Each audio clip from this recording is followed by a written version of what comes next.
Perkenalkan, nama saya Kasih Sitiasna dan rekan saya. Nama saya Muhammad Rizky Ramadan. Saya Ida Nureni. Saya Amal Hendra. Saya Naila Priani. Latar belakang. Fotosintesis berasal dari kata foton yang berarti cahaya dan sintesis yang berarti menyusun. Jadi, fotosintesis dapat diartikan sebagai suatu penyusunan senyawa kimia kompleks yang memerlukan energi cahaya. Sumber energi cahaya alami adalah matahari.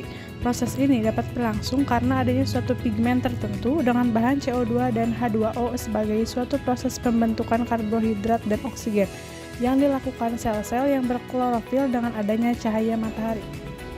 Rumusan masalah 1. Bagaimana perbedaan hasil percobaan fotosintesis jika ditempatkan di tempat yang terang? 2. Manakah yang paling banyak menghasilkan gelembung gas? Tujuan: mengetahui bahwa fotosintesis membutuhkan cahaya, melakukan percobaan tentang fotosintesis dan membuktikan bahwa dalam fotosintesis dihasilkan oksigen NO2. Dasar teori, banyak faktor yang mempengaruhi proses fotosintesis. Faktor yang dapat mempengaruhi secara langsung bagi-lagi fotosintesis seperti kondisi lingkungan meliputi kehadiran cahaya matahari, suhu lingkungan, konsentrasi karbon dioksida atau CO2. Faktor lingkungan tersebut dikenal juga sebagai faktor pembatas atau mencegah laju fotosintesis mencapai kondisi optimum. Dan faktor yang tidak mempengaruhi secara langsung seperti terganggunya beberapa fungsi organ yang penting bagi proses fotosintesis. Alat dan bahan yang digunakan: yang pertama 3 buah botol aqua, yang kedua tanaman hidrilla, dan yang ketiga soda kue. Langkah kerja: yang pertama, masukkan tanaman hidrilla ke dalam botol yang sudah diisi air dengan penuh.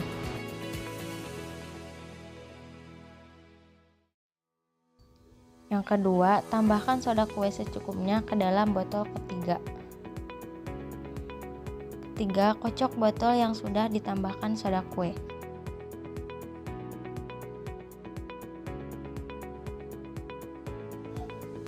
Keempat, masukkan tanaman hidrilla ke dalam botol yang sudah dicampur dengan soda kue.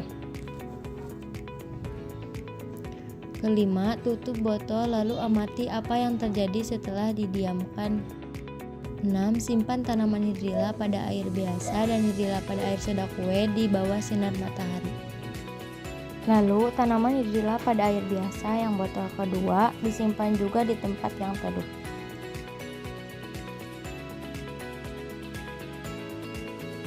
Setelah 30 menit, pada tanaman hidrilla air biasa terlihat sedikit banyak gelembung.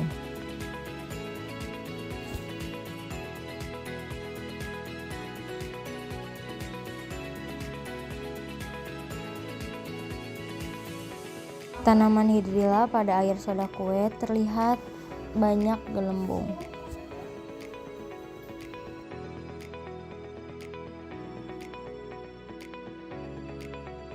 Air biasa pada tempat teduh terlihat sedikit gelembung.